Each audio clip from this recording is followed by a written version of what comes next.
Greetings, dear listeners, and welcome to Sci-Frights, the podcast from the Interzone where horror meets sci-fi. I am your host, Liam Dunn, and with me, as ever, is my co-host, Lindsay Hallam. Hello, so today we are continuing our series exploring the legacies of Frankenstein. In this episode, though, we move away from experiments with the body to explore experiments in mind control. Liam, what films are we covering? In this episode, we'll be looking at Stanley Kubrick's 1972 dystopian satire A Clockwork Orange and Brandon Cronenberg's gruesome and disturbing thriller Possessor from 2020. Just a reminder to our listeners, we are going to spoil the hell out of these films. So if you want to watch these films first, please go ahead and do so, and we'll be here when you get back. But for now, please enjoy episode 5, Where is My Mind?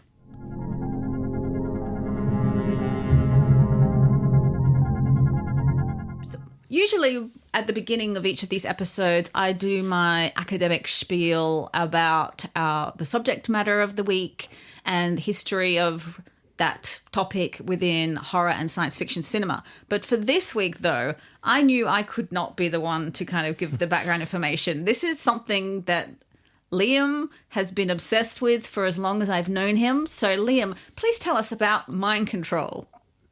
I thought you'd never ask. I covered a little bit of this in our episode when we discussed altered states, but this time I get to go back sort of and do a Cliff Notes version, I suppose. And I'm like a fan of this stuff. I'm not saying I'm an expert in this. So if I get anything wrong or if you think I've missed anything, do write in or let me know, and I'll be happy to offer a correction. The idea of mind control and brainwashing has probably been around since the dawn of civilization.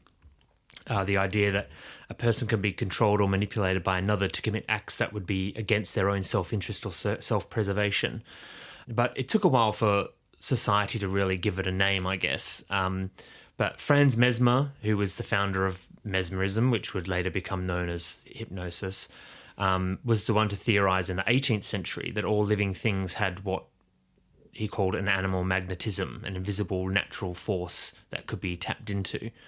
And then in 1894, Georges du Maurier wrote a book called Trilby, which introduces the character of the Svengali, who is a predatory manipulator who used power and influence to control the novel's heroine.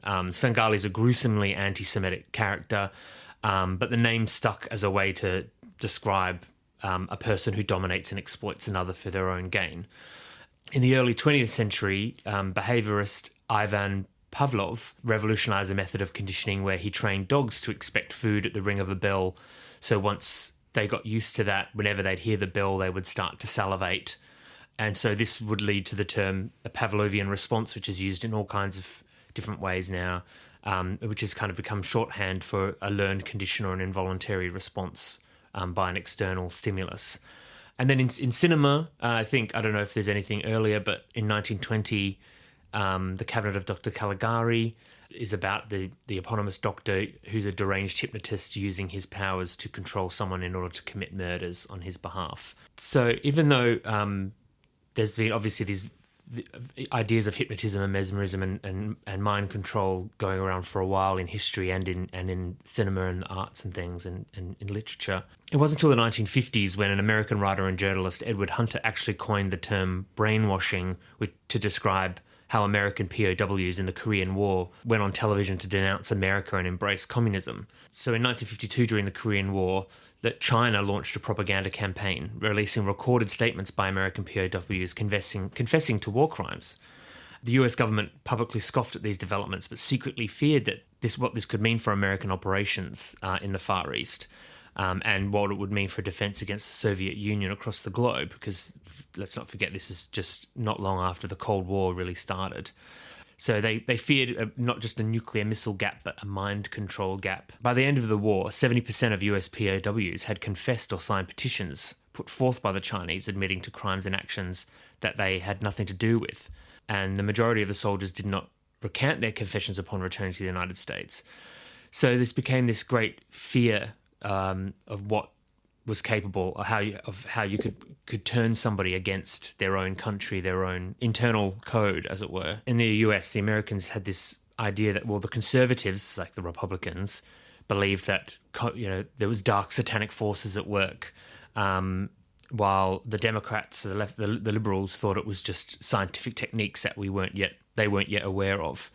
But going back to the Svengali thing, it's this inherent racism that the people of the Far East have this otherworldly power, and this dark forces that they can tap into that no one else is privy to. And so there's this in the book. I think I mentioned this in the last podcast, but The Covert Sphere by Timothy Millie there's a great quote where he says, again, this is Edward Hunter who coined the term brainwashing. Brainwashing had become the stuff of science fiction, some form of mass hypnosis, capable of fostering unthinking discipline and robot-like enslavement, a mysterious mix of Oriental mystery and Soviet rationality. The technique now seemed like witchcraft, with its incantations, trances, poisons, and potions, with a strange flair of science about it all, like a devil dancer in a tuxedo carrying his magic brew in a test tube. So this whole idea of some otherworldly forces at work being tapped into perhaps by science. So they did a bunch of investigations. They looked at what the Nazis had done previously in World War II to see if what secret was there, what kind of secret had the Chinese and the Soviets tapped into that America had failed to do so. So the final top secret report that was filed took a comprehensive look at Soviet and Chinese re-education programs and made it clear that in regards to brainwashing and mind control, there was really no quick fix. There was no shortcut. The best results occurred when an interrogator focused on the application of police methods. The Soviets counted on intense psychological pressure in combination with old-fashioned human weakness, a step-by-step approach involving things like solitary confinement, constant regime of humiliation, physical stress, and a complete ban on all outside stimuli. And in the report, they mentioned that 4 to 6 weeks of this was enough to make any prisoner break down completely. Once the prisoner was suitably primed in this way, the process of extracting the confession would begin. The prisoner would try and prove their innocence to an imagined crime, a crime which over time would seem to become all the more real as their desire for human contact after prolonged periods of isolation slowly dissolved the barrier between what was real and what was imagined, to the point where the prisoner would not only freely admit to anything the interrogator said, but even believed in it themselves. So the report concluded that there were no drugs or even hypnosis used in these methods. There was no, and I think I mentioned it in another podcast before, but in John Marks's book, In Search of the Manchurian Candidate, he puts forward an interesting metaphor that for these brainwashing and mind control techniques. It says that the Soviets were like cops, their method a blunt instrument to subdue and break troublemakers. Whereas the Chinese were more like acupuncturists, repeatedly tapping specific pressure points of ideology and using a group indoctrination to get results. When the USA tried to develop brainwashing and mind control techniques, they are more akin to mad scientists because they use the scientific world to try and break through to find this secret weapon that they think that they can now revolutionize this. And so that's what brings them to MKUltra, which I brought up before, which was a project designed to try and develop the quick, surefire way to low-jack human consciousness and control minds. Needless to say, it didn't work. They spent years and millions of dollars and countless innocent lives experimenting with LSD, psilocybin, and all kinds of weird techniques to finally learn that the Soviets and the Chinese had pretty much figured out how you do it. There's no shortcuts to mind control or brainwashing. In order to manipulate a person into doing what you want, you systematically just break them down over a period of time. There's no switch you can flick that will just change somebody into to do what you want. Which is why the idea of pure mind control, I think, where someone's mind can be rewired or manipulated against their will, has, at least so far, outside of those examples of the extreme, basically the enhanced interrogation and torture, that it's really been left into the realm of fiction to explore these ideas. So it is interesting when you talk about how this idea of mind control has changed quite a lot from the early ideas of the Svengali, or this idea of this lone person who's using these nefarious methods to control people to get them to do what they want.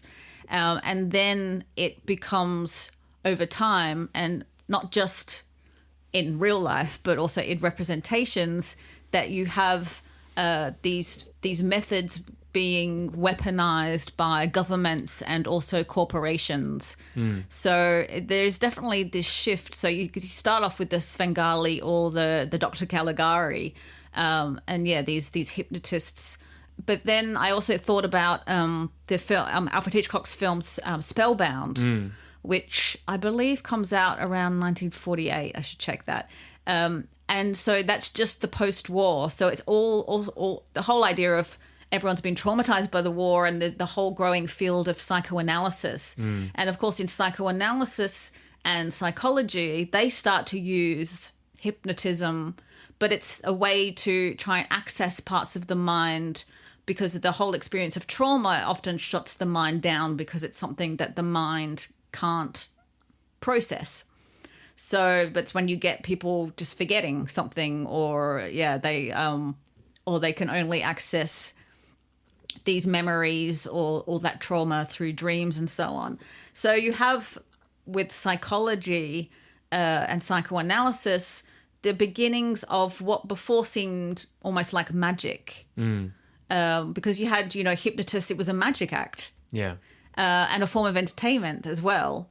But now it's being merged with science. So it is this interesting interplay between how this idea of magic meeting science, and then the kind of move from there. And it goes back to, as always, Frankenstein, because in the Frankenstein novel, Victor Frankenstein, as a child and growing up, he's really interested in alchemy, and that's what he's reading. And then he ends up going to medical school, and he's using science to try and, I guess, defeat death. So it's interesting that you also see, just with this idea of not just, defeating death or manipulating or changing, enhancing the human body, but also this idea of what you can do and using science, I guess, to control and change, distort, manipulate the human mind. So there's definitely, I feel like you look at early cinema and it is these lone mesmerists, hypnotists, and now from like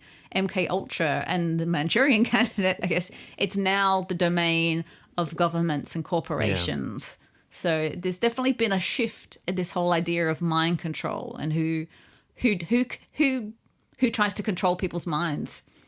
Yeah, and it also, I think, because in the 50s as well, there was the rise of Madison Avenue and advertising, and there was that book that came out, The Hidden Persuaders, about how, where they were developing techniques of subliminal messaging and things like that. So there's a much bigger interest in it, along with psychoanalysis and things like that, in that rise of that interest in how are we being manipulated. And I think it takes, and where it's the lone figure, the Svengali character or what have you, it's like because they realize hypnotism works only on particular people. It's not the CIA tried it, and it's some people are susceptible to it, some people aren't. So it's not like that any person you bring in and hypnotize them, they're going to be easily hypnotized. So it doesn't actually work. So you would think the only way to really do it would be this systemic thing you'd have to build an infrastructure and have a team of people working on this and have all this stuff in place in order to make it work. It can't just be one person going around and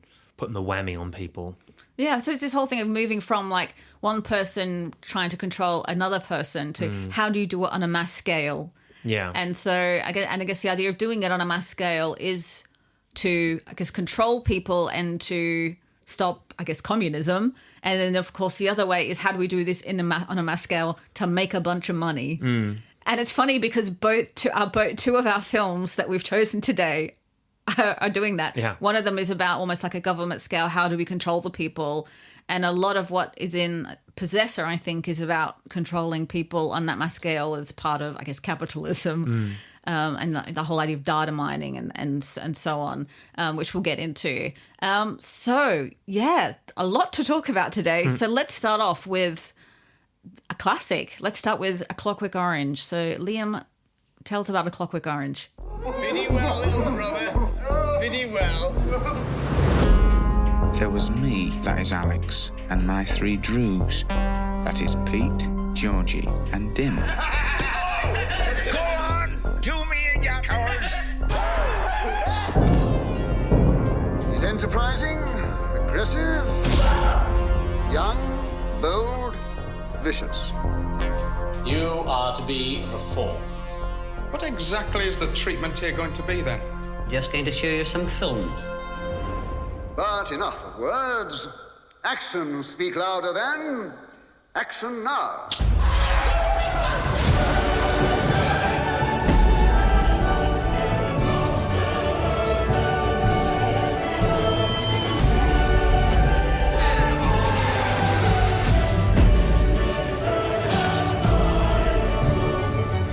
It's funny how the colours of the real world only seem really real when you video them on a screen.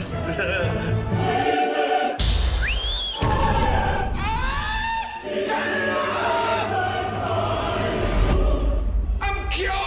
Praise God! You are not cured yet, boy.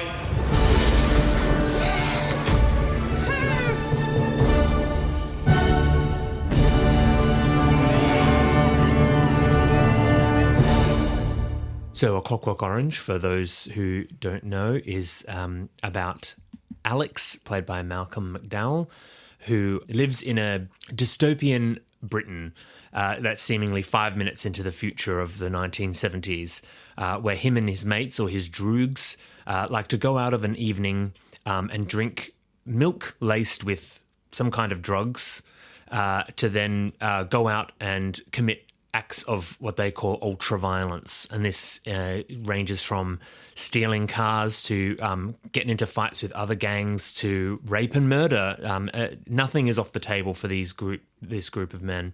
And attacking homeless men on the streets as well is one big scene at the start. He is living his best life doing all of these things, and and then in the daytime, he just skips out on school and goes to the record store and has threesomes and just hangs out with his snake and avoids all responsibility and just fulfills his id any way he possibly can find. But then he does come up against his fellow droogs. There seems to be a power struggle with him and his lessers in the group, to the point where they arrange for a home invasion where they set Alex up to be arrested by the police, and he is then subsequently imprisoned because the woman that he attacks ends up dying. So they're able to put him into prison, where he becomes the assistant to the prison chaplain. And on the outside, it looks like he's become religious and is seeing the error of his ways, but really he loves the Bible because of all the violence and what he calls the old in-out.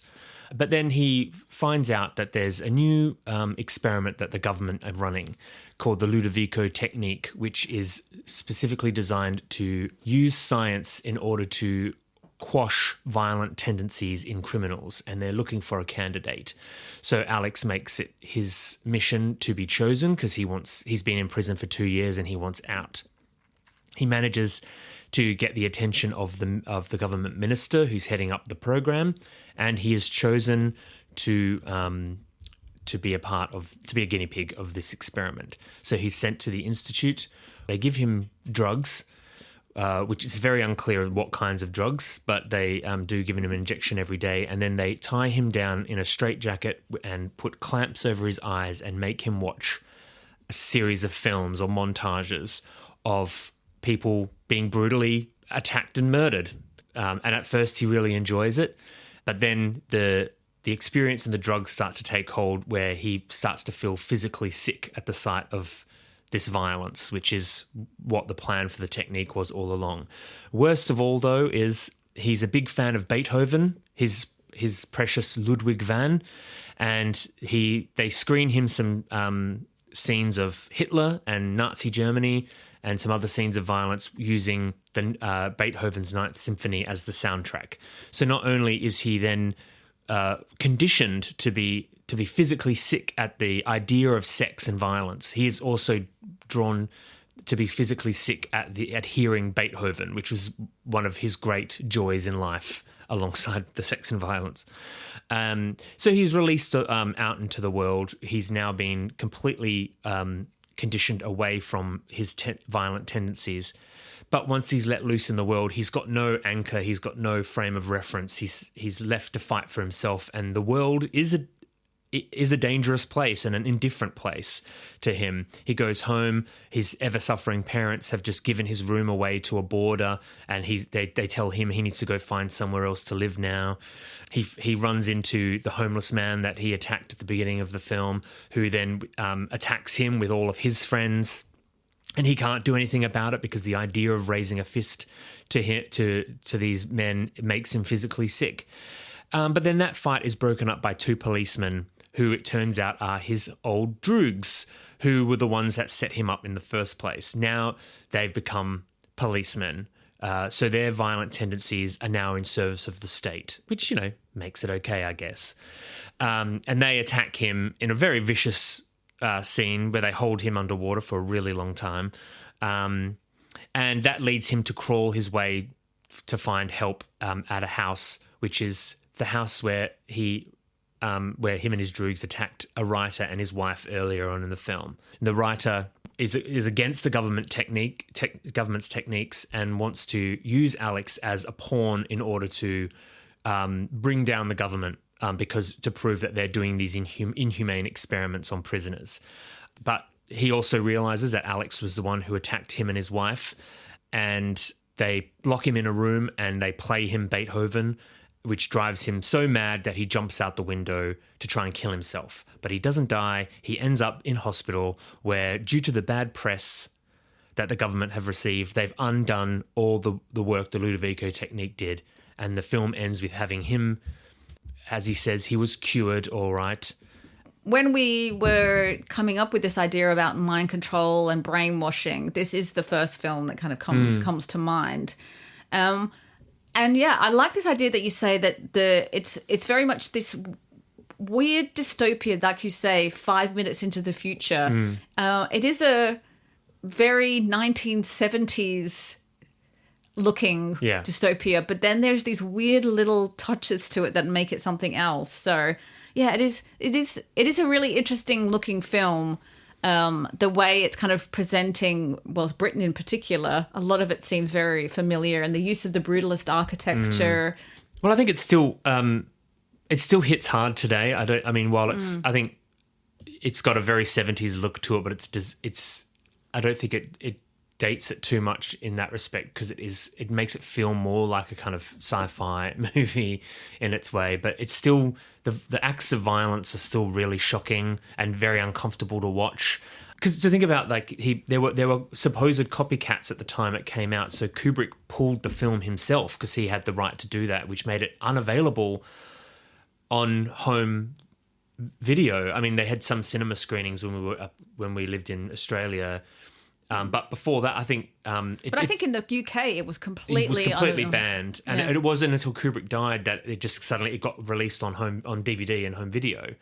So it became this object, this artifact of this forbidden thing that when you grow up and you're getting into movies, they're like, have you seen A Clockwork Orange? And it's like, we can't. Like, I think the first time I actually saw it was there was this weird DVD store that opened, like a rental store that opened near where I was living. And this is when DVDs just became a thing, like when DVD players were really expensive, not many people had them. And so they had this weird store where they had a lot of imported DVDs, and they were somehow able to get A Clockwork Orange on a DVD imported, which you couldn't get in Australia. And DVD players weren't region locked or anything. So I actually got to watch it on DVD, and I watched it really late at night, and I actually thought, oh my God, I'm doing something like really illegal. I'm doing something really bad here. So it felt like this thing, that a rite of passage almost. Absolutely. That you had to have. Yeah, because I remember, growing up, it was you could only watch it at the cinema. So there were cinemas that would occasionally do a screening because they were always guaranteed an audience, because there was always new people because it was rated R in Australia, which means you have to be 18 to get into the cinema and watch it. And yeah, it was hard to kind of sneak in if you were underage. I looked very much underage. So I had to wait until I was 18 to be able to see A Clockwork Orange.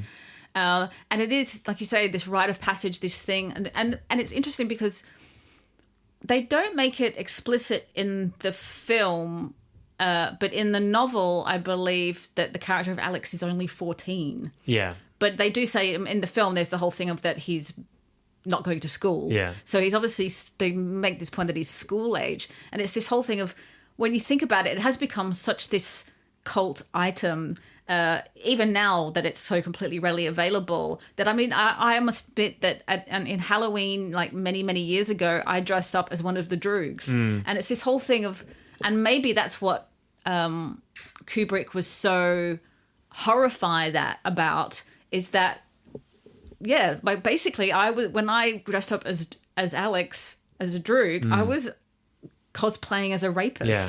And it's this whole thing of like, it just becomes this kind of pop culture icon of Alex with the bowler hat and the eyelashes and so on. And in many ways it's completely missing the point. And I think that may have been what Kubrick was like, oh God, I've put this out into the world, and people, and especially maybe younger people are maybe getting the wrong message from it. And I think because you want to be, when you're young and you see that film, you want to be rebellious, and you're like, well, because you think, if I dress up like this, then I'm going to get a reaction, or if people don't know what it is, then I'm too cool for them because I know the reference and they don't, sort of thing. So yeah, I mean, and then you look back and you just go, maybe you shouldn't have done that, but. It's just, and I think and when it was re-released after he died, I think there was that swell again of people identifying in a weird way with the rebellious nature of it, and I think, but that's where the controversy comes from, and I think Mark Kermode, I remember him saying something interesting. He was saying that people talk about how horrible that film is and that it's no good, and he's like, people only remember that first half of that movie, like before he gets the conditioning, the Ludovico technique. And he said, because after, it's actually when it starts to explore the other side of it. Because they're kind of, it's a film of two extremes. So Alex and his Droogs go on these horrible crime sprees at the beginning, but it's in this world where crime is running rampant and the terrible youths are unhinged, murderous monsters. But then the second half is where it shows the massive government overreach in order to correct the first extreme, where they provide mind control and behavioural conditioning to violent offenders to become quote unquote normal citizens.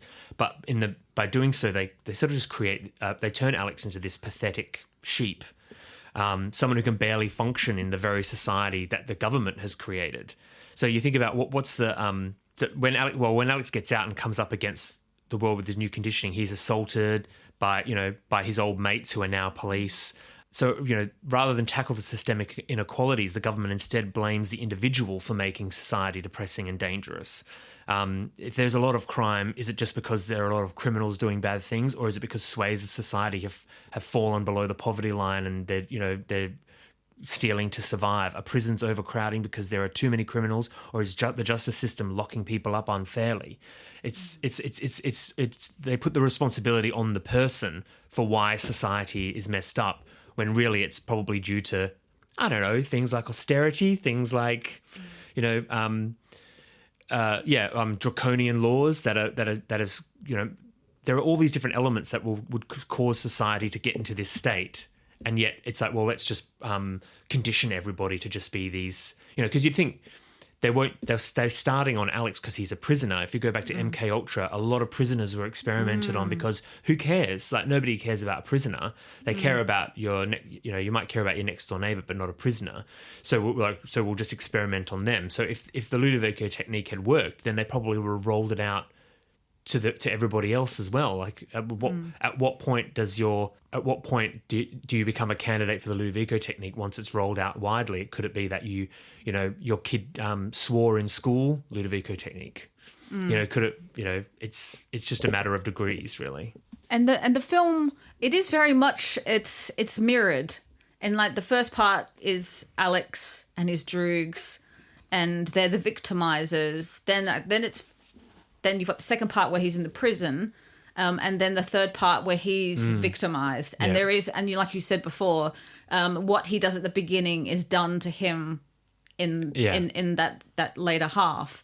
But what I also think how the film was received and it becoming this kind of pop culture icon is when you think about, in particular, the violence in the film and how it's portrayed. And it is very cartoonish and in some ways unrealistic, which are certainly, I think, the critics of the film would always point to that it is showing violence as this almost this fun thing that you can go out and do with your mates. Like you say, also that's just the beginning. People are only thinking about the first half. And even I think about the first time we see an act of violence, it actually takes place in an old abandoned theatre. This is what really struck me, because I've seen this film so many times and watching it again for this podcast, was that there's always an audience, or there's everything, all the violence is always set up as this spectacle, as this thing to be looked at. So there's the very first scene. They've Alex and his droogs, they've gone to the Korova milk bar, they've had their milk with Velocet or whatever, and they're out on the rampage. Out on the rampage, and they end up it's this old abandoned theatre, and it's all broken down. So that's the thing, is like no one goes there anymore. It's just completely abandoned. So it's speaking, I guess, to just the ruin. Everything's just in ruins. And you have and it's actually on the stage, there's this other gang, and they're about to gang rape this woman. So it's this scene of horrific rape, but it's happening literally on a stage. And then when the droogs arrive, they call out. I mean, they don't care about this woman at all. No. They just want a fight. And then they go into what I guess would be the audience area, and they start having their fight. And that was one thing that always struck me about the film, is that there's always an audience to these things throughout. And so it's, I don't know if it is again, it's speaking to this whole idea of why do we find violence entertaining? And, and the thing is, humans have always found violence entertaining. I mean, there's the scene where in prison where Alex is reading the Bible, and it's this whole thing of, he has the scene of Christ carrying his cross to the crucifixion, and then it kind of pans and you see Alex is thinking of himself as he's the Roman whipping him. But the whole thing of like that crucifixion was a public spectacle and event. If you go back to the Roman times, there's the Colosseum, and the whole thing of these stages where violent things. So it definitely, it is definitely all about this violence as entertainment. Because public executions used to be what you did with your family on a Sunday, because that's the time everyone got together to go watch something. So it was entertainment for a long time. So I think that's still part of our psyche, part of our makeup somehow. But going back to the staging, I mean, all the acts of violence are done. The camera sits back, and so because if you were to cut closer in, it would make it much harder to stomach. Whereas having that removed, Kubrick can let sort of some of that dissipate. So you are just kind of, because that's his whole thing, as he observes. He doesn't really get in there, does he? But there is a bit. He's always deemed as being very cold and clinical, and he's objective, and But there is a bit when he attacks the writer and his wife. They do cut to the writer's POV. And there's a couple of cutaways to the POV, and it's like that brings you in a little bit more, and it does offer you that, because I don't think he wants you to get away with not feeling some of that. He wants to show you a little bit of that horrible experience, but then he cuts it back again. And that writer's POV, it's very low to the ground, and they look down. So it's this whole thing of he's completely powerless, and this whole thing of he's having to watch his wife get raped. It is just the worst thing, and they're invading the home, the safe space.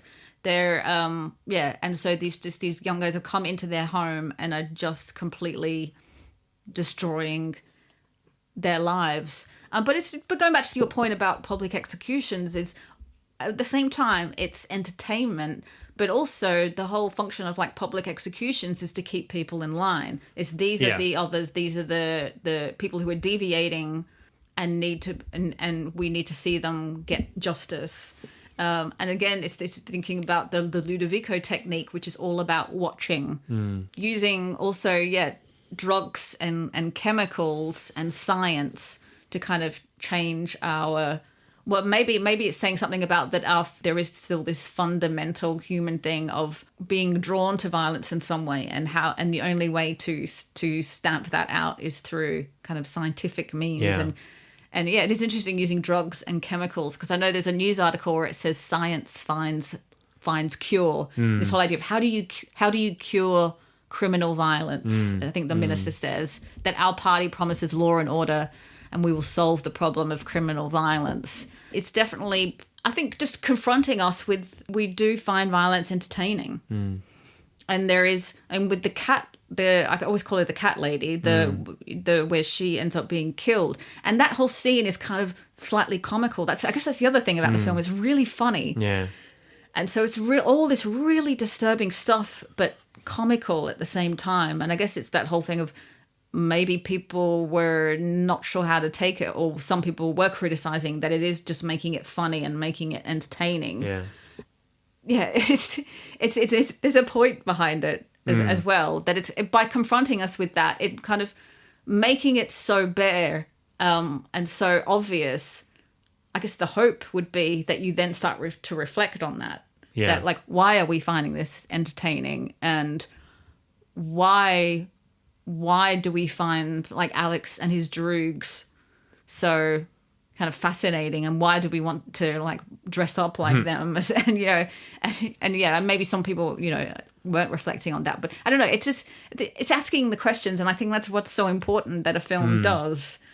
You need to show what Alex and the droogs are finding in this, because if you just showed it as just really awful and miserable and grim and terrible, it was like, why would they do it? Like, the whole thing is like, you have to get caught up with them. I think he wants you to have a reaction to a certain reaction in the first half, and then for you to have another reaction in the second half. So maybe he wants to try and he's like, can I convince you that what they do to Alex he doesn't deserve, even though what he did was so horrendous? Or maybe you just think in the second half that he deserves everything that he gets, and then you're upset because at the end they just reverse it all. So I think he wants you to have this sort of roller coaster of emotions of not wanting, of having these different reactions. If we talk about the book a little bit, because I know Anthony Burgess hated the film, and Kubrick left out the last chapter of the book because he read a US edition or something which didn't have that chapter, because the US publisher thought it didn't make any sense, because it basically undoes the whole premise of the book. But he said if he'd read the last chapter, he still would have left it out. So basically the last chapter shows that Alex just kind of grows out of it. But they reverse the conditioning, but then he just gets older and he becomes a father, and he meets up with his droogs, and they're all in middle age, and it's all like, well, you know, when you're a kid you do all this stupid shit, and now when you get older you grow out of it. And I actually, when I read the book, I was really annoyed by that ending, because it does feel like to me a bit of a cop out. But then I guess if you end it the way Kubrick does, because Kubrick is a bit of like that's him. It's his kind of black comic sensibility. It's kind of the same ending as Dr. Strangelove, where it's just kind of like we're all. It's like there's we're no. All fucked. We're all fucked. Civilization is like, we're trying to put guardrails on you know, on our wild tendencies, but it's never going to happen because it's always going to come out some way. So it's like we're all like everything's fucked. We're all violent psychos at the end of the day or whatever. So, and I know you want to kind of try and come out of that into an actual satisfying ending, but I prefer the ending of the film just because of it's that very dark, cynical take on it. And also it does make more sense in the narrative structure because it is definitely a mirroring the first half and then mirrors the second half, so that he does have to end back at the same place. Yeah. But then I always think, like, in terms of Kubrick's filmography as a whole, I always think of like 2001: A Space Odyssey is all about, and it's your favorite film, and I'm sure we have to do something on it at some point. But in that film, you know, it ends with like the next stage of human evolution that we can transcend and we can evolve. And then he made this. But I also feel like almost all of the rest of Kubrick's films are the reasons why we can't get there. Yeah. So that whole thing of like, what's stopping us from becoming the star child?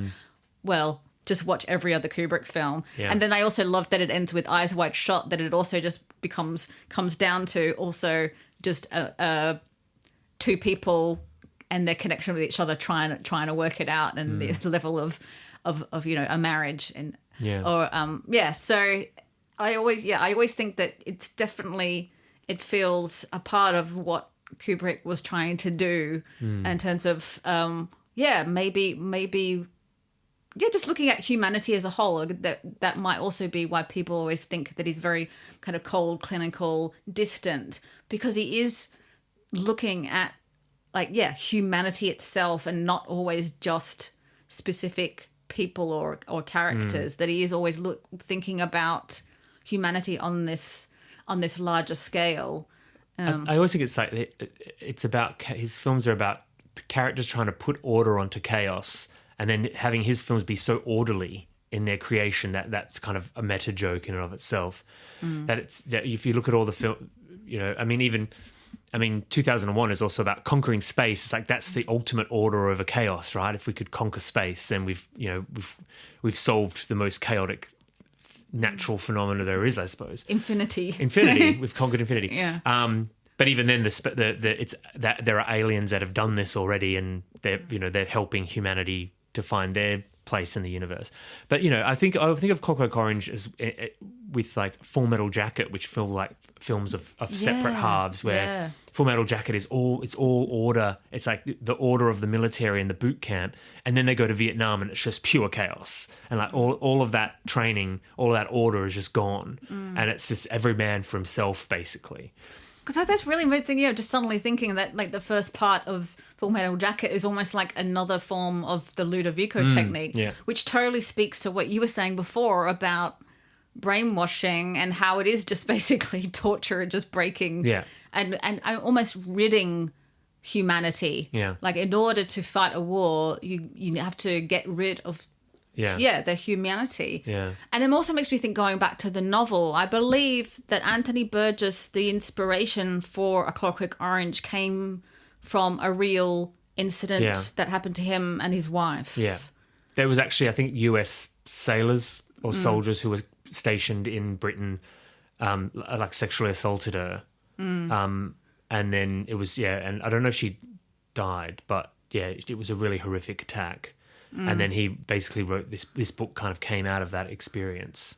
So it is wild that he, I guess, maybe to process what happened, to put him, think about the novel is first-person narration. So he is writing from the perspective, I guess, of trying to get into that mindset of someone who would do that to another human being. And that actually, there's the priest character who speaks out against this technique, and this whole thing of that it is all about kind of free will and choice. It goes back to what we were talking about in our last episode with Seconds, and how you talked about the Frankenheimer Paranoia trilogy being a free will trilogy. Yeah. And this priest says at one point, when man cannot choose, he ceases to be a man. Yeah. And again, it's interesting that Anthony Burgess's, I guess, core thesis with the story is that actually the Ludovico technique, doing this, of making, trying to rid that violent urge in someone through these means, is not good. That you just need to, I guess maybe he was thinking, you just age out of it, which isn't the case. Often people who are violent in their youth become, it isn't just a case of people just get older and go, oh yeah, I'm not going to be a violent criminal anymore. But it is interesting that the main stance, I think, is that the Ludovico technique isn't good. Yeah. That it is part of this dystopian thing, and also part of this larger scale government control. Yeah. That's not a good thing. Yeah.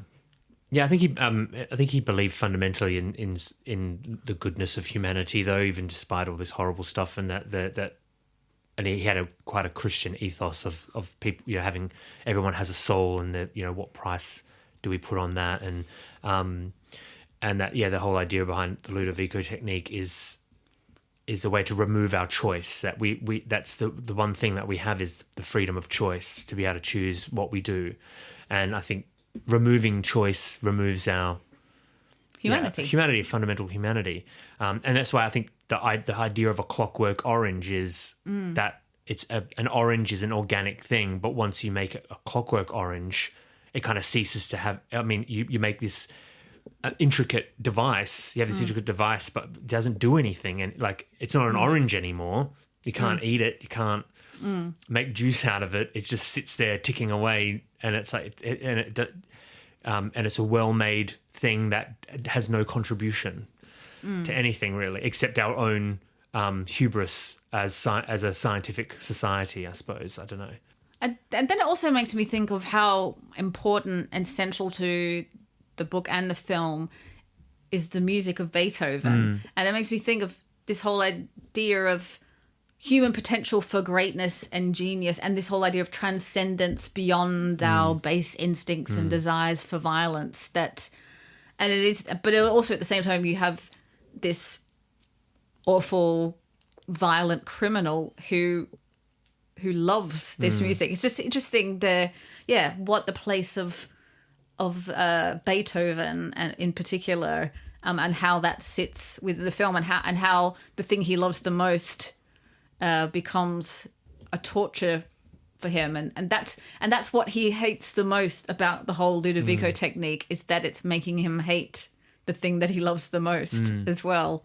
Well, I think there's that aspect of the world that we live in is capable of such horrendous violence, and we commit horrendous violence against each other, but it's also capable of the greatest beauty and the greatest art. And it's kind of like they come hand in hand. That if you take out one, you can't have the other.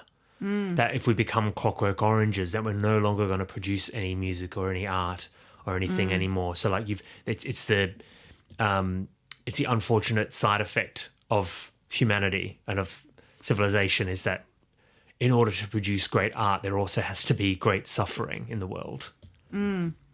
Yeah. And and if we use science to diminish all violence and all free will, then that's the end of everything, really. It's a slippery slope towards our own negation. Although another, like, just to kind of veer off from that, one thing that also struck me when watching this film again, and also thinking within the wider context of Kubrick's filmography, is the representation of women, and the fact that it is talking about, they often talk about, it's when a man cannot choose, he ceases to be a man, and it's very much male centric, and that, I don't know, it's just something that really struck me, is that women in the film, I mean, it starts off, the first scene is the only women you see are these statues, these naked kind of statues in the Korova milk bar. And even, like, it just sort of seems like the younger women are always kind of hypersexualized. There's a lot of nudity, but it's usually young women about to be raped as well. And then also, I think it's the cat lady's house. Like, she's got this weird, almost pornographic. I mean, she ends up being killed by the huge cock and ball statue, but she's got these paintings in her bedroom of these women.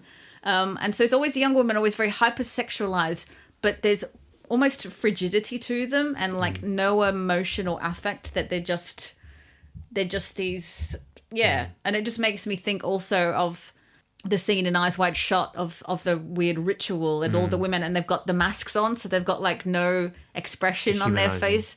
So it is this odd aspect to it. But again, I think I'm not going to say that Kubrick's a misogynist, but again, I think maybe it is also confronting us not just with violence as entertainment, but this, I guess, dehumanization of women and hypersexualization of women.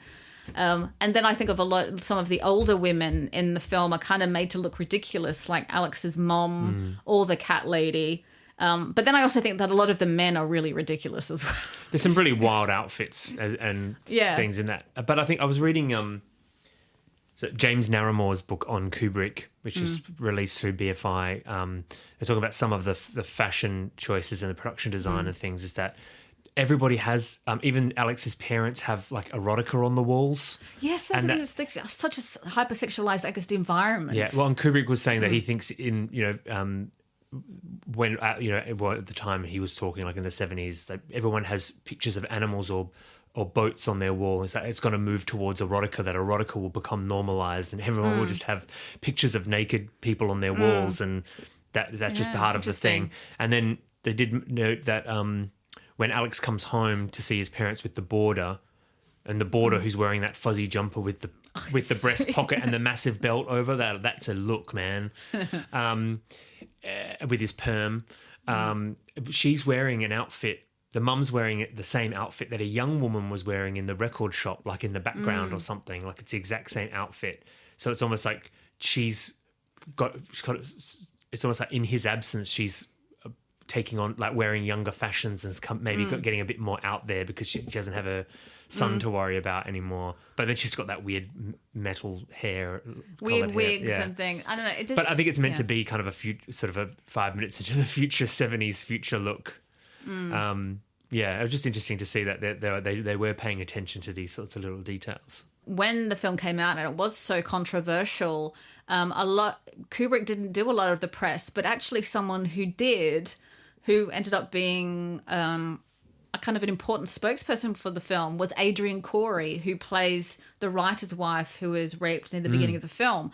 She actually was kind of sent out there to do a lot of the press at the time, and she often would speak beautifully about the film and its intentions and what it was trying to do.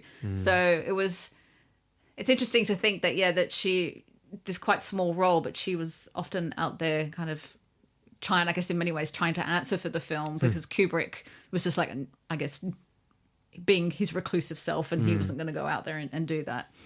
But just something I wanted to mention before we move on is that about the Ludovico technique itself as well, which I found interesting, thinking about that and some other films that involve mind control, and especially I was talking about the hidden persuaders and advertising and things from the 50s. The Manchurian Candidate, Clockwork Orange, and as well the Parallax View, which was made a few years after Clockwork Orange. The way that they use mind control is through imagery. So in Manchurian Candidate, it's the solitaire cards. In Clockwork Orange, it's those films, the bit of cine, as he calls it. And then in Parallax View, it's the opposite of Alex in the Clockwork Orange, where they don't want to make a violent person non-violent. They want to turn people violent, don't they? They want to make people into assassins. So they use these montage with music in order to kind of associate imagery with emotions. And it kind of suggests to me, like all that stuff I was talking about, where they, to actually make somebody, to brainwash someone or to control their mind in one way, is to brutalize them and work them down over a period of time. And that these ideas in these films suggest that it's the way to kind of, to LoJack a human mind to get that result more quickly is to use images and sound, which is to suggest that we're already conditioned in a certain way by society, which is the way advertisers see it, and that you need to hit those things that we already have built into us to then so you're not breaking somebody down and rebuilding them from scratch. You're redirecting neural pathways and social conditioning into a new form to create a new creature, one that conforms and obeys, by reinforcing and attacking certain personally held beliefs. And this is usually the remit of things like religions and cults do this, right? Realign belief systems based on pre-existing conditioning. So, for example, a belief in God plus delusionment with Catholicism, if you're a lapsed Catholic, but you still want to find a structure that involves God, then it makes you a target for another branch of Christianity, maybe Protestantism, maybe Lutheran. Lutheran is the same thing, isn't it really? Church of England, maybe just some kind of cult, Christianity-based cult can find you and convince you that their way is the best way based on that foundation. That's probably the faster track, even though I think that still takes time. It's still, you need to still, look at Scientology. Like it doesn't instantly get you, but they get you over time by convincing you of certain things. And then you look at social media, and like the echo chamber is a brainwashing thing, right? You're constantly just all your fears and beliefs are just bounced right back at you. So you believe that that's the way the world is, and that the things that you fear should be feared, the things that you love should be sacrosanct, and then that's why you start a cultural, try to start a culture war over, the green M&M having her shoes changed or whatever.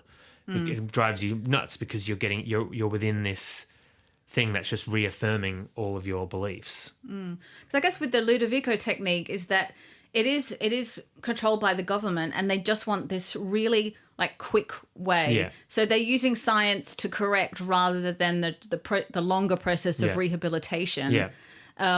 And that it is this whole thing of yep, we figured out this is the cure for criminal violence. We've solved the problem of criminal violence. We promised you law and order. Yeah, here it is. here it We've is. delivered it very quickly. But the thing is that they haven't done that. All they've done is, they've got this Ludovico technique, and also you have the droogs who have become the police. Yeah. They've just put the criminals also in the position of power as well. Another way to reduce crime is make all the criminals police, and then now they're imposing law and order. So it is this whole thing of that the government, it is all about controlling people's minds. I guess also to make them see what is right in front of them in a completely different way. That no, it's not society's broken down and violent criminals are running everything. It's no, they're the police. Yeah. Well, that's right. I mean, it's like you don't need to be have your violent tendencies taken out of you if you're willing to use those for the state. If you want to go into the police or into the military, then that's fine because it's sanctioned, right? Yes. And that's why you get a lot of, that's where you lead to things like the defund the police movement and things like that, because there's just too much, there's too much violence being committed on behalf of governments. And also it's the whole way, with defunding the police, it's that the way that the police handle different situations, it's not seeing the nuances in different situations. For example, if someone who is mentally unwell is having an episode, don't shoot them. Yeah. It's this whole thing. It's like the whole thing of the power structures are, I guess in some ways they're wrong. We need to fundamentally kind of change them. And so the Ludovico technique, which seems like this fantastical technique, it is it doesn't seem like that far-fetched as well, especially when you think about that governments have done these experiments of how do we control people and change people and make them think a certain way. Yeah, exactly. I've got actually a quote from your boy Desard. Oh, God. Yep. From the 120 Days of Sodom. Yep. The prince says something to the effect of, the people must be freed from the fear of a future hell, but that chimerical fear must be replaced by penal laws of enormous severity, which apply, of course, only to the people, since they alone cause unrest in the state. The government must possess the means to exterminate the people should it fear them, or to increase their numbers should it consider that necessary. It may grant the people the widest, most criminal license, except, of course, when they turn against the government. Yeah, so it's interesting that, again, going to Desard and the 120 Days of Sodom is the whole thing of that's the four libertines are also... Each of the four of them represent different parts of the state or the church, aristocracy. Yeah, the pillars of power, and he's kind of showing them as fundamentally corrupt, and that they do in 120 Days of Sodom. They do instill this very strict order, but it's completely perverse and completely corrupt and completely disgusting. And yeah, so and in many ways, there's a lot of satire in Sard that it is kind of satirizing that the structures of power are fundamentally perverse, and that his most depraved sadistic fantasies are not that different from a lot of realities. It's also why Pasolini, when he did Salo, he transplanted the 120 Days of Sodom, these sadistic fantasies, to, well, actually, this actually happened under fascism. That this depraved fantasy of this, lunatic actually become reality under fascism. And that he was using that film to kind of very brutally remind people of what it's like in that fascist state. this whole idea of these law and order, in many ways, is created to support these corrupt, perverse power structures. So you also see it in Clockwork Orange, and it's something that we all need to be reminded of today. Very much. So unfortunately, these things are, they're not just science fiction and weird fantastical horror. Well, speaking of weird fantastical horror, that's a good segue to send us right into our next film. Yes. So our second film of today is Possessor, directed by Brandon Cronenberg. You have a very special nature. One we've worked hard together to unlock.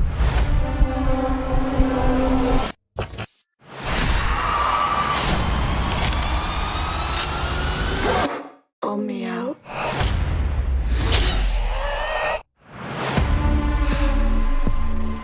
The results are normal. Anything you want to flag? No, I'm fine. Mom! Hi, darling. How was your trip? Dull. Extraordinarily dull. Our next contract's a big one. The target is the CEO of the largest operation in the U.S. He'll be binding to Colin Tate. We can't afford any mistakes on this one. Ready?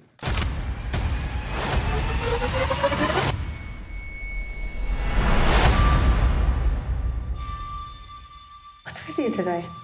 What do you mean?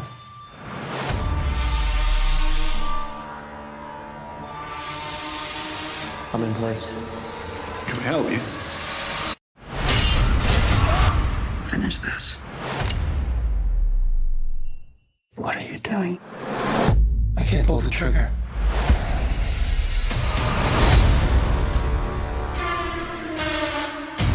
I need to know. I need to know what she's done to me. It's become a danger. Where is she? Come out or I'll do it! Sometimes that small thought is all it takes to lose control.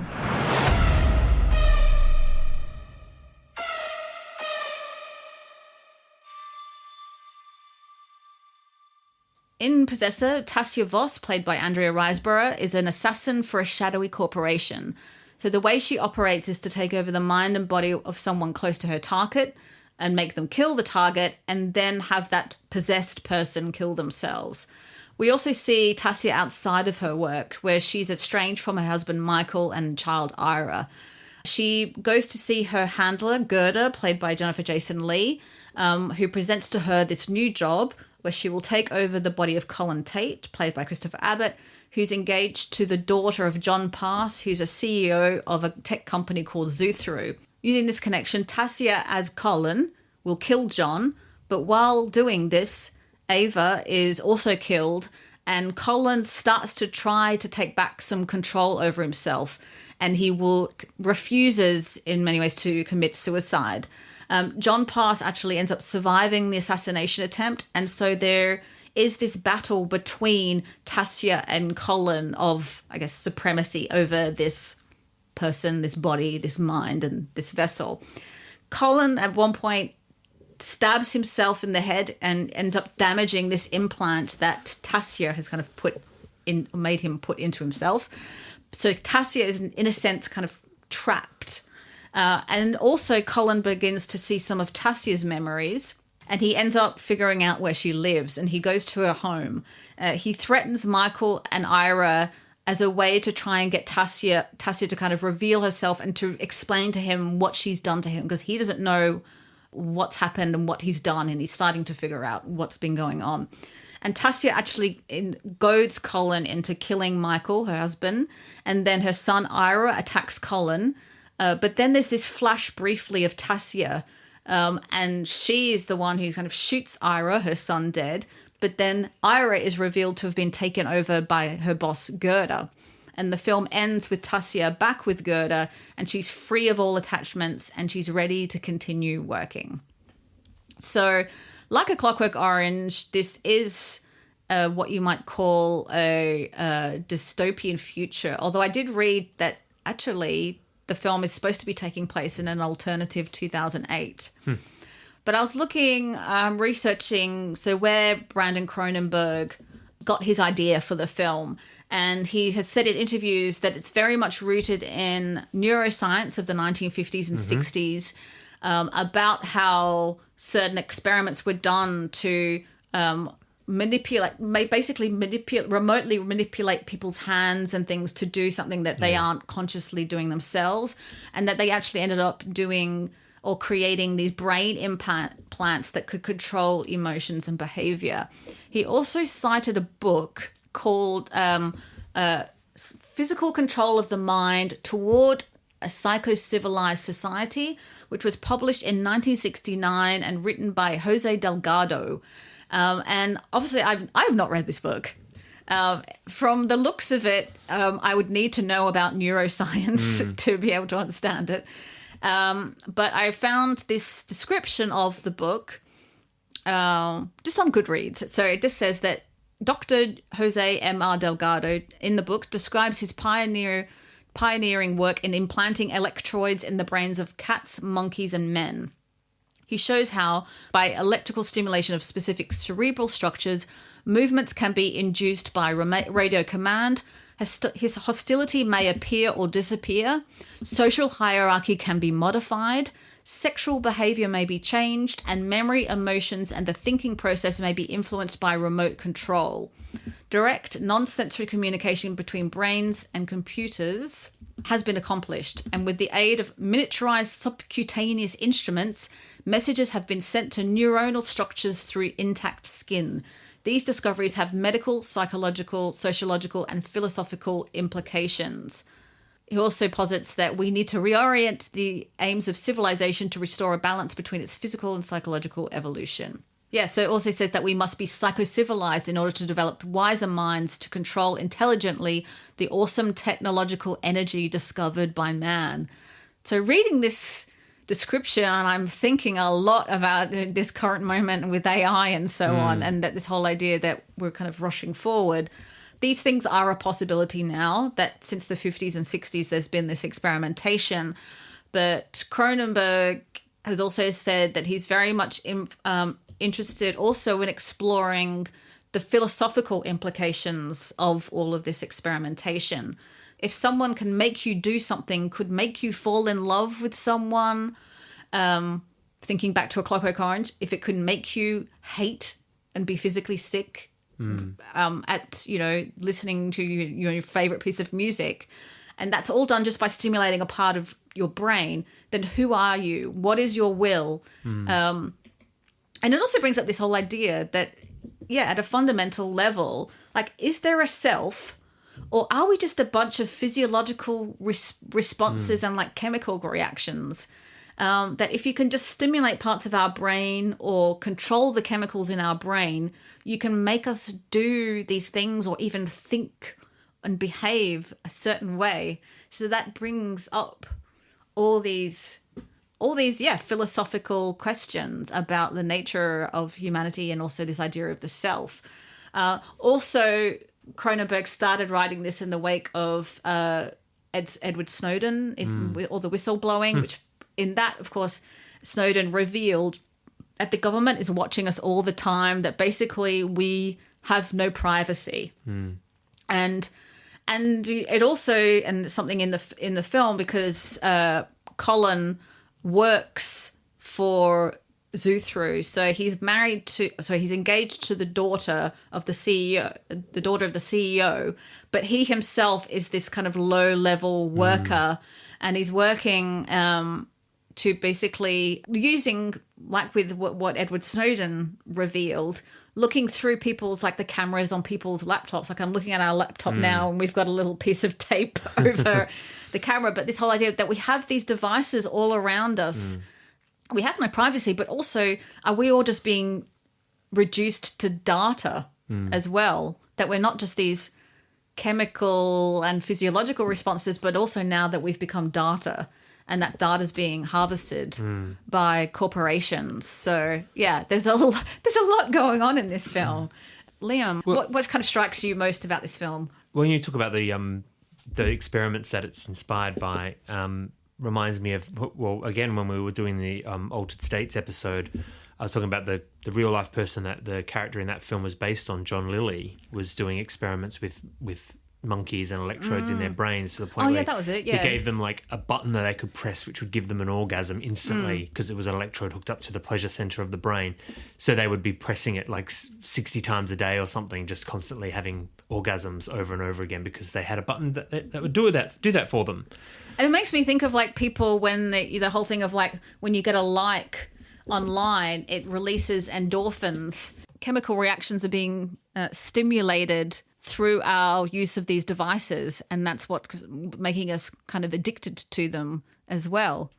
And which goes to some of, I think, what my interpretation of elements of the film is that Andrea Riseborough's character, she seems almost addicted to this thing, like it's something about the process of being inside these people's minds. She seems more connected to the people that she's inhabiting than she does to her own life and her own family.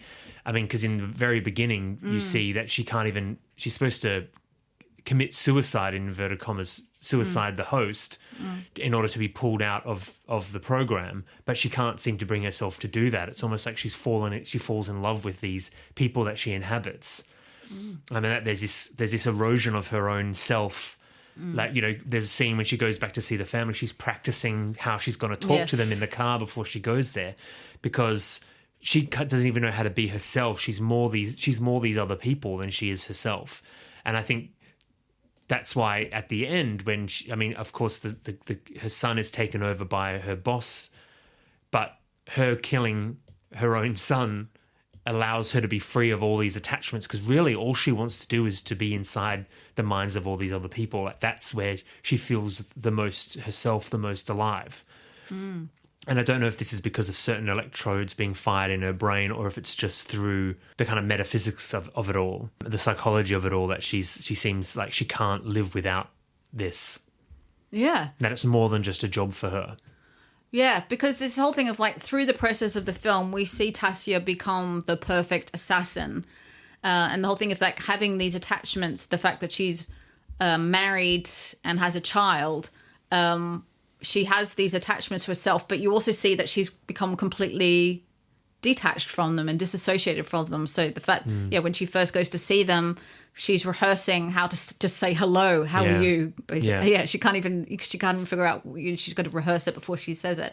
And also that she's separated from her husband, and when she goes back, you see her and her husband having sex, but she's just very passionless. And then there's this flash from the opening scene of where she was in the other body killing the target, and then all that seems to kind of jolt her out of that. And it's interesting the fact that you do have this female assassin, because usually, the generalization is that women are not as instinctually violent as men, and often when women commit violence, it's often to themselves rather than others. And Tassia's kind of going very much against this. I think it's very clear that at the end of the film that we're kind of jumping to the end, but the fact that when Colin is there and threatening her family, he doesn't realize that she doesn't have she doesn't have that real relationship to them. And there is this, when she comes out from that opening scene, before she goes to visit her family, she's talking to Gerda, her boss, and she kind of says, I need a bit of time before the next job. And then they talk a bit about going to see her husband. Gerda says that that Tassia had said to her that she felt that she was a danger to her family. And then Tassia replies, did I say that? So it's this whole thing of she's already dissociating from herself through the process of the film, getting rid, I think, of just not just herself, but of her humanity. As she comes out of each of these jobs, she's presented with these objects, and it's like her smelling her grandfather's pipe. That's something that brings her back. And then she has this mounted butterfly, and at the beginning of the film, she talks about that she killed and mounted this butterfly when she was a teenager, and she felt guilty about it. And then at the end of the film, she just says she remembers doing that, but she doesn't mention anything about guilt. So the whole process of the film is about her also kind of getting rid of this guilt about what she's doing, or I think just human emotion in general. And also, butterflies are born of caterpillars, in cocoons. So there's this whole metaphor, and I think it maybe even shows that she thinks of herself as this butterfly. Whenever she goes inside of another host, she's kind of she's like, that's her true self, is when she's actually invading someone else's mind. And I always, to go further to my point about how she only really feels alive when she's doing this work. It almost feels like the killing is like, that's the trade-off for her, is like, just so she can be inside other people's minds, she will go through and do these killings just so she can go and do it again.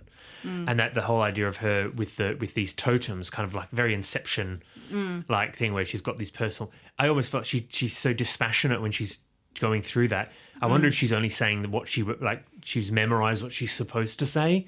So no, there's no red flag, so they don't like stop her from doing the jobs. So I do think there's this massive, like, and in any other film, I think, and you would think that the screenwriter's tendency would be to be like, well, she's disassociated and she's disconnected from her reality and from her family, and that this is a bad thing, and that she would spend the whole movie striving to get back to some semblance of humanity. But no, the film doesn't do that at all. It actually goes, no, she prefers to live this way. She's just going to live this way, whether or not that's a good thing or a bad thing, if she's just trapped in a prison of her own making.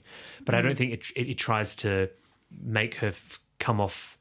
It's just presenting her character. It's not presenting her in any coming down on one side or the other. It's just presenting her as she is.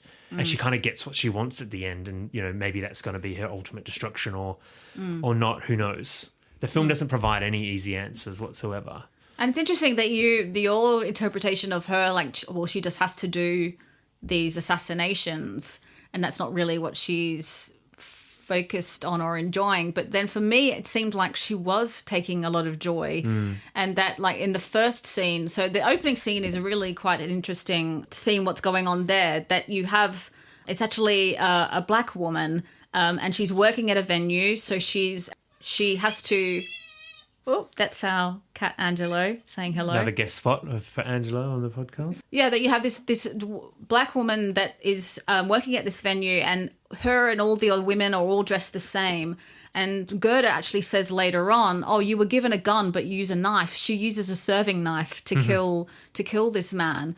But then I have a bit of a different interpretation than you of the whole thing of, like, she kills the man, and then she puts the gun to her head. And that, to me, wasn't Tasia not wanting this to end, but I actually thought that it could have been the original kind of host fighting back, that she didn't want to kill herself.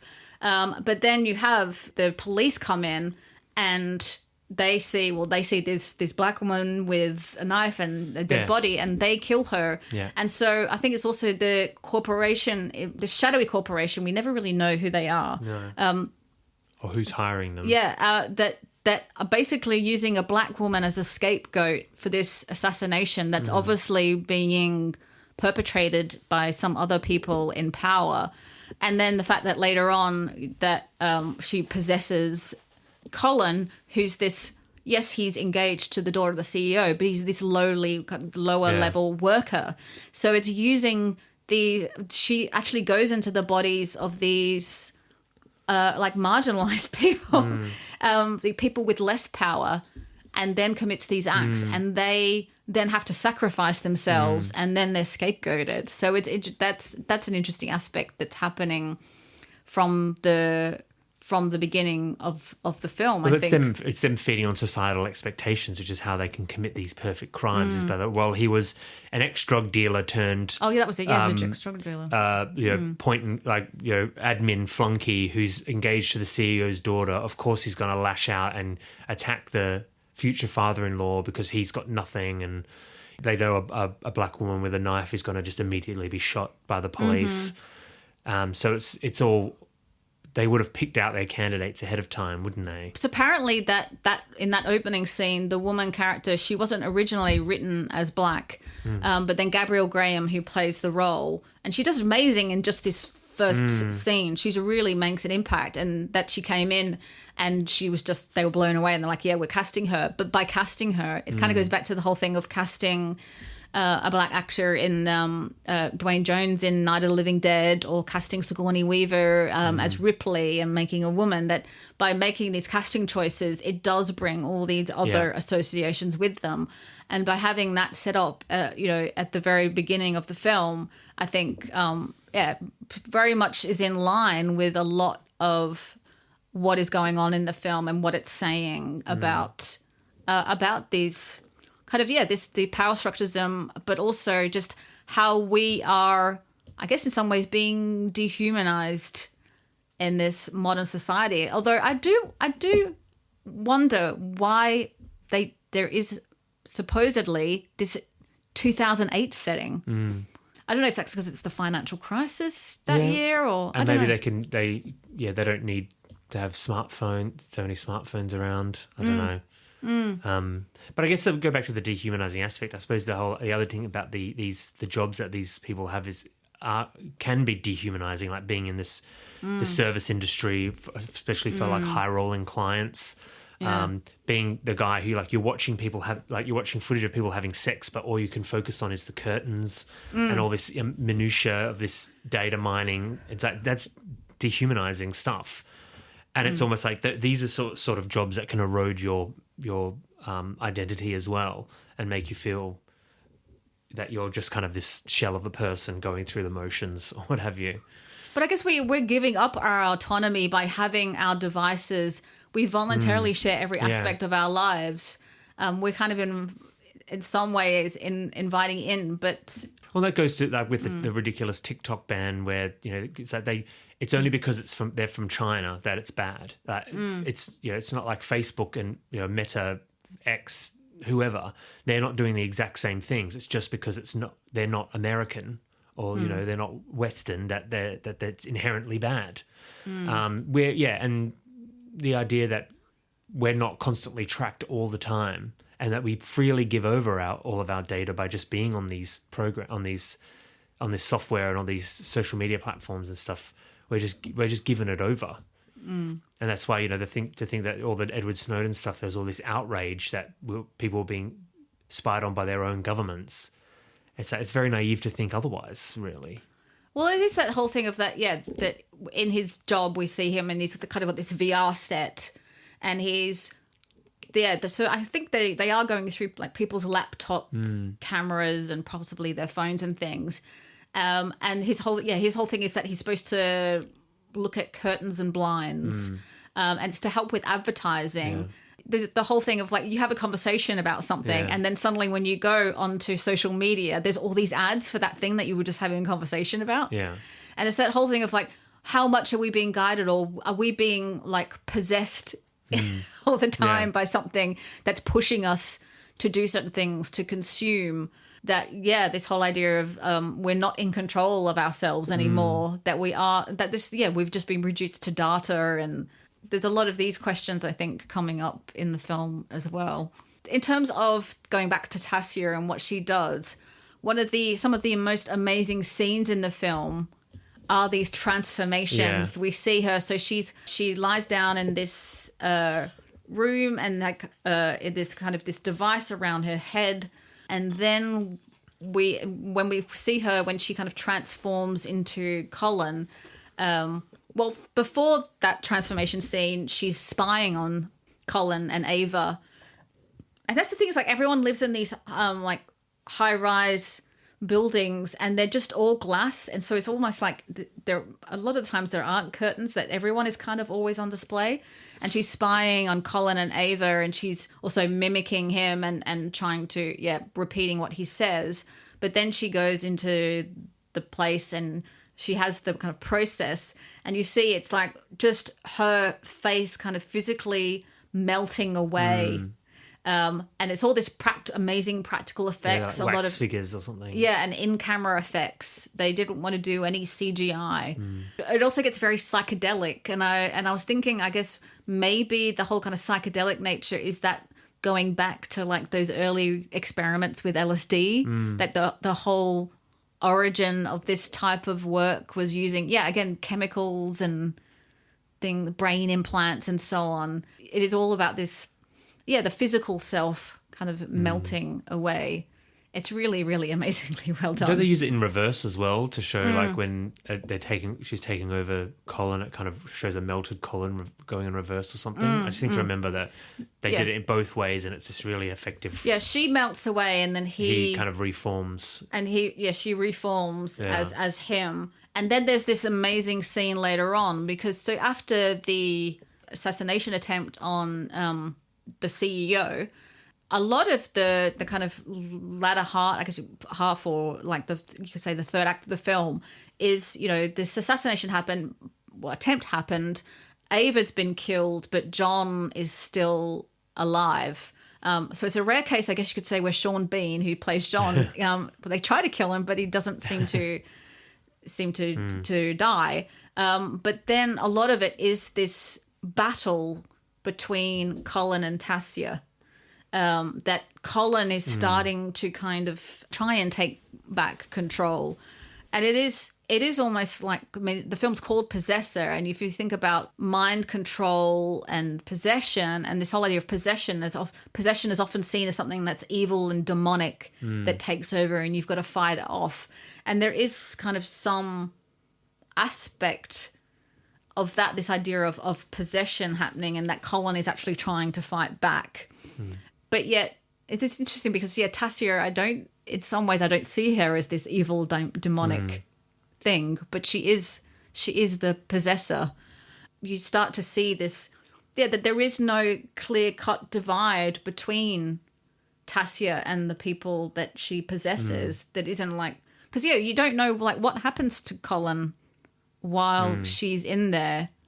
You don't really know like where he is. He how much, and he doesn't always seem aware, because he's starting to somewhat come back, and he's trying to, like, he goes to certain people and he's kind of asking them like what's going on, or he doesn't. There's this blurring between Colin and Tassia and where they both end and begin, and because you would think the device would block the neural pathway for his consciousness, and maybe put him into sleep, or make him feel like he's in the back seat of the car or something, so allow her to come through. But I wonder if it's, I got the impression a little bit that maybe because she does this so much and her own self is so eroded, or that she was staying in him too long, that allowed him, like, that it was almost like it was causing a short circuit, or there was something going on where he was that allowed him that window of opportunity to come through and actually fight back for possession of his own body. That there was something to do with that she was in there too long, or she doesn't have a strong enough sense of her own self that she can actually fight that off. And there are moments where the film doesn't tell you who is in control, but where by the actions of Colin you can kind of say, well, that's actually Colin doing that, or that's or it keeps you in the dark a little bit about, it's kind of happening, but you don't know at what point he's taking over or she's taken back control. And I think that throughout the film, it puts you on this unbalanced footing the whole time, where to make you feel you're a bit like Tassia yourself, that you're never not quite sure. You never quite have that firm grip.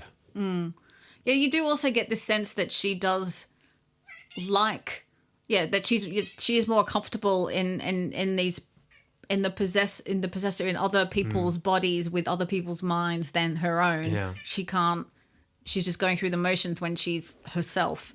But it also, this whole idea of like being imposters and imposter syndrome. Apparently, Cronenberg, he has said, to be honest, the story came from a fairly trivial personal place, which is that I was going through a strange period where a lot was in flux for me, and I was at a certain point having trouble seeing myself in my own life. I was waking up in the morning and feeling like I was sitting up into someone else's life and having to scramble to construct some kind of character who would operate in that context. And so I ended up wanting to write a film about someone who may or may not be an imposter in their own life, and use it as a way to discuss how we build character and narrative in order to operate as human beings. So the seed for the film really is in those more dramatic, subtle scenes, and then the thriller sci-fi elements build out from there. So there's that whole thing of, imposter syndrome and feeling that you're not meant to be where you are. Because so maybe you could think like with Colin, that he was being engaged to Ava. He was in this kind of new world, and maybe he was feeling not quite rarefied air part of it as well. There is the whole thing of that we construct a self that we present to the outside world, and especially today that we are, our lives are being lived online, not in our, IRL. Yeah. And, we take on personas online, or, not everybody, but people like to, gain power by behaving differently online than they would in real life. And you compare yourself to what you see, which is a fiction. Yeah. That's everything. It's like you see someone online and you think, oh, this have amazing life. All this amazing stuff is happening. It's this perfect life that they have, and it's completely fictionalized. Yeah. I guess in some ways you could say like influencers in some ways are kind of like imposters, that they're presenting this fake self, and that whole idea of presenting that self, and where is your real self, and does that erode away? And so we are in this time, like with his dad's films as well, like technology. What is it doing to us? What does it mean to be human in this technologized world? Yeah. And it affects not just our bodies. I think Daddy Cronenberg is very maybe more interested in the body, and I think in Brandon Cronenberg, because they are getting conflated a lot with each other. People are like, oh yeah, Brandon Cronenberg's films are just very much like his dad's films, but I think there is something. There's something slightly. They're doing different things. Brandon Cronenberg's other films, like Antiviral and Infinity Pool, there is this whole recurring motifs of doubling and of identities merging, or there not being clear-cut divisions between identities. Like an Antiviral, it's been a long time since I've seen it, but in that people are like taking diseases from celebrities and injecting them. Yeah. And it's a way of being closer to them. So again, these people, I guess, intoxicated by these celebrities, which are, it's not the real them, it's these personas, and wanting physically to somehow have that connection. And then I guess in Infinity Pool, you also have that's very much about like class divisions. The rich have this completely separate existence to the rest of the country. Yeah, they can create these clones that can take the punishment for their crimes. The way that Infinity Pool links to Possessor, I suppose, it can be questions of accountability, right? About how Tassier can avoid accountability because she can pretend to be these other people. I think I said it before in another episode where when you take away, I think in this one about seconds, when you take away sort of the guardrails, when you're offered, you can kind of do whatever you want. It's that is an erasure. It's an erosion of your selfhood. It's sort of what are we but a collection of these sort of moral guidelines or laws or what have you that not only society put on us but that we put on ourselves. And once free of these things, what are you anymore? You kind of dissipate and lose your identity in some ways because you're no longer restrained by anything. Yeah, because I think that is that the process of the film is Tassier's negation. It's kind of like the ending of American Psycho, where he's like, I simply am not. I'm not. I think he says like, I'm not there. That she's not there anymore. I don't know. What is she? Is she just completely dehumanized? And are we all being dehumanized in modern society? Are we just vessels to kind of be controlled by these outside forces? And it just makes me think of the comparison to the ending of A Clockwork Orange, where at the end of the film she looks at the butterfly mounted and doesn't feel guilt anymore. It's almost like, could she then say I was cured, all right? And another thing I was also thinking of is that basically Possessor is the reversal of Quantum Leap. Yeah, exactly. Because in Quantum Leap, and when was that? Was that like the 80s and 90s? Late 80s, early 90s. But it's a very like positive thing. He's going into each person, but he's righting a wrong. Yeah. And you never really like why in Quantum Leap. Why is he even doing this? He's trapped in time. He's trying to get back to the present day, but the way the gimmick works is that he's going through. Each time he leaps, it's a new random place. So it could be the next one could be he could be back home. Yeah. But he's leaping into people's bodies. Yeah. So it's like his consciousness is going through time. Yeah, but the whole thing of that, he never loses any sense of himself. No. He's got his hologram to keep him company, doesn't he? Oh, yes. So there's none of the philosophical questions in Quantum Leap. No. Oh, my goodness. Angelo really wants some attention. Yeah.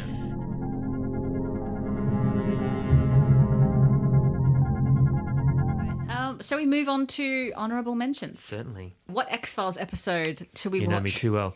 Well, there's one that we watched last night, but there's another one that I thought of just now. In season 3, they actually had 2.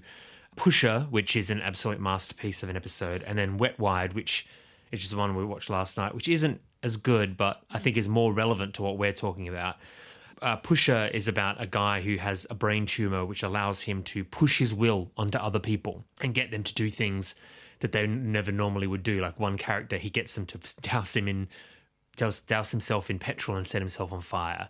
And there's another guy, he talks him into having a heart attack.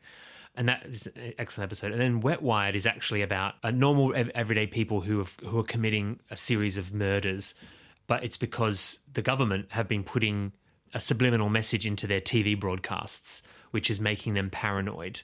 It's never really explained why they're doing this, except maybe it's just an experiment to see what'll happen, which is definitely something the CIA did a lot of, especially with MK Ultra. I guess they're trying to formulate some kind of mind control technique, and it's obviously not worked.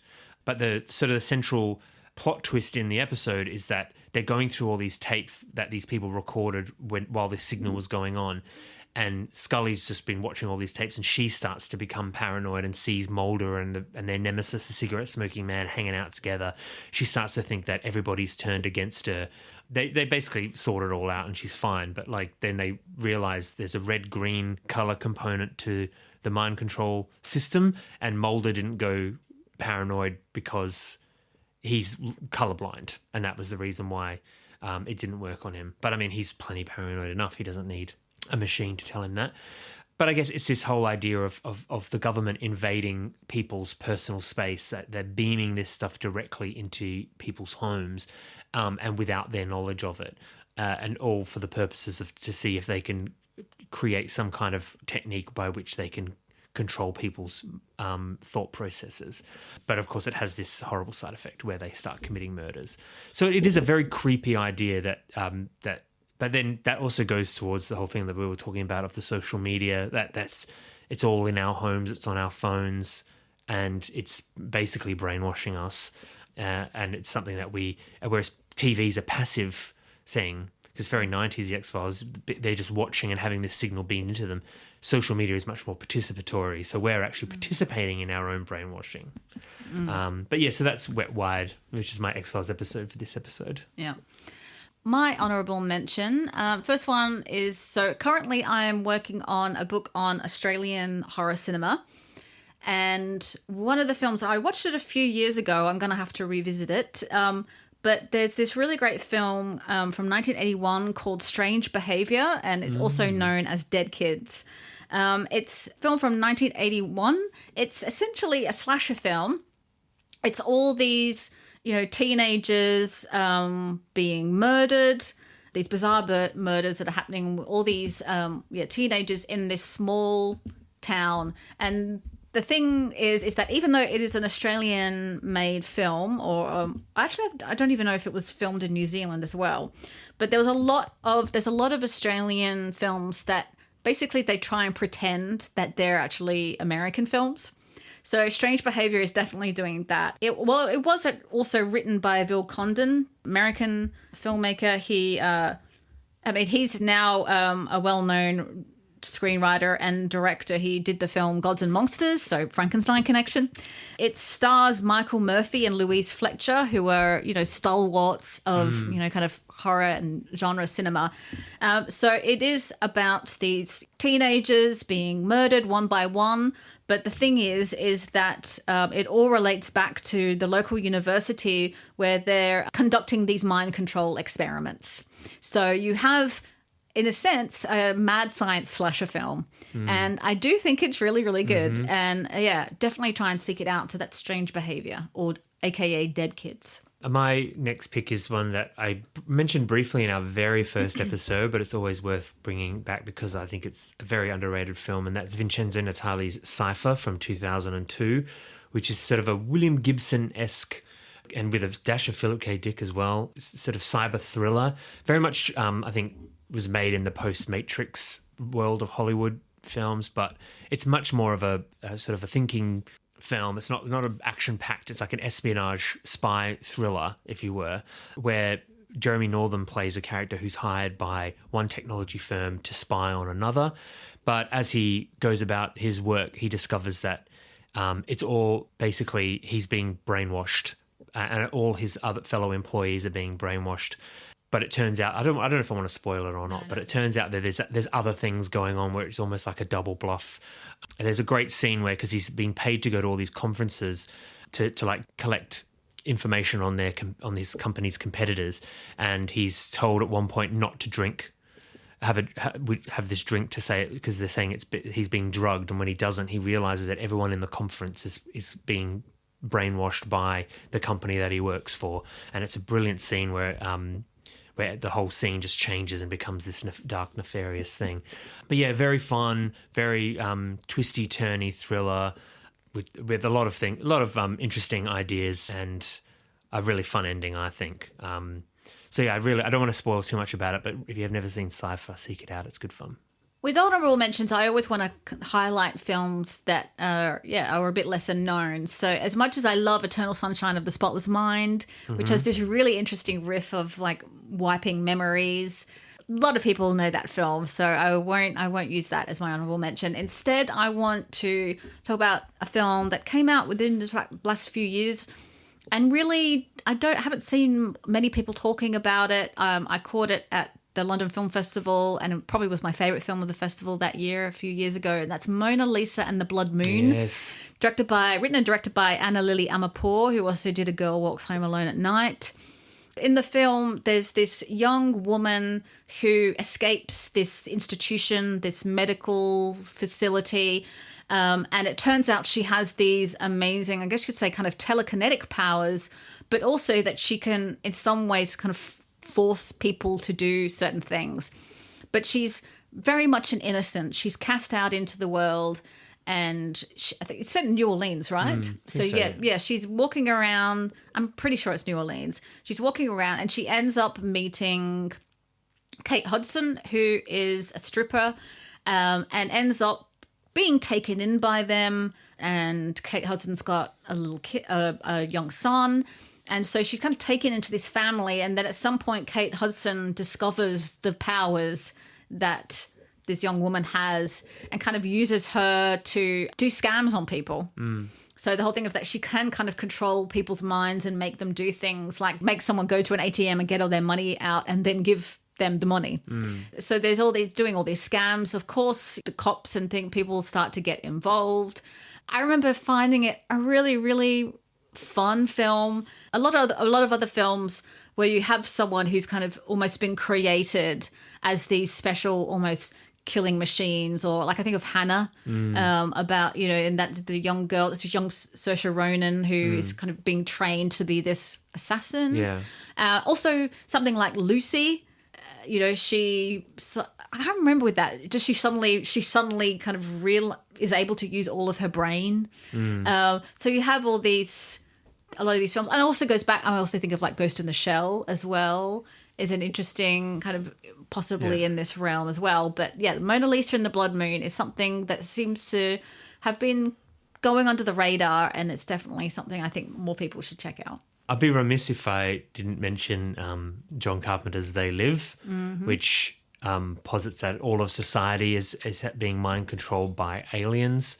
If you've never seen it, it's Rowdy Roddy Piper plays a travelling labourer looking for work who is convinced to put on a pair of sunglasses which allow him to see the world for what it really is, that the aliens are controlling humanity, and all the billboards in the city actually just say obey.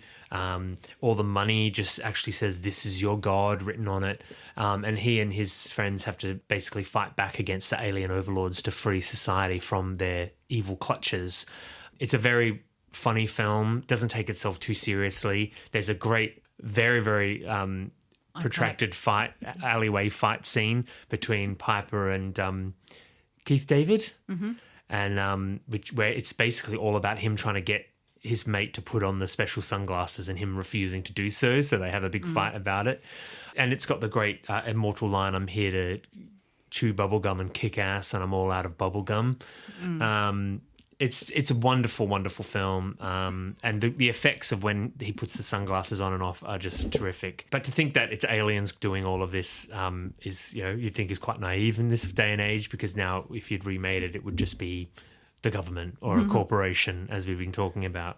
Yeah, I mean, we need to do a David Cronenberg episode, and we need to do a John Carpenter episode. Yeah, so definitely keep an eye out, or ear out, I should say. We'll do that at some point. We talked before about how the whole idea of the lone Svengali mesmerist.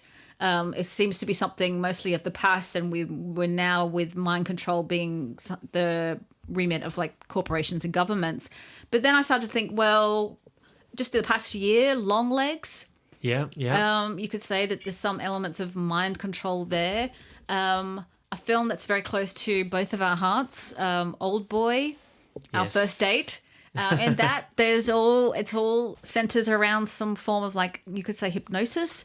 But the one film that I really wanted to highlight that we saw for the first time just very late last year at the Prince Charles Cinema, the great Prince Charles Cinema, is Kiyoshi Kurosawa's Cure, which seems at the beginning to be a serial killer thriller.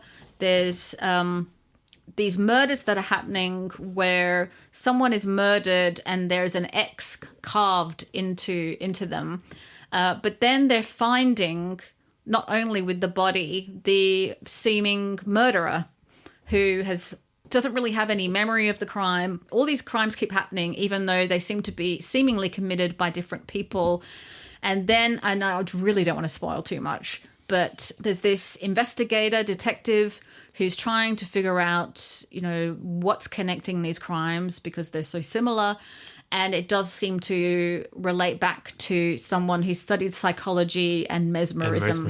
Mesmerism plays a huge role in the film. And I don't want to say too much because it is just so incredible, and you don't want anything spoiled. And it just, trust us that this is an incredible film. So that is Cure from 1997. Well, that's it. Yes. Another episode done and dusted. Episode 5. Hey, Lindsay. Mm-hmm. You're getting sleepy. You're getting very sleepy. You can follow us on social media after we just talked about how horrible it is. Or you can reach us at scifrightspodcast@gmail.com. So feel free to drop us a line and stay tuned for the next wonderful episode of Sci-Frights. Wake up. Wake up. All right. Yeah. Oh, sorry. Yeah. All right. See you all later. Bye-bye. Bye.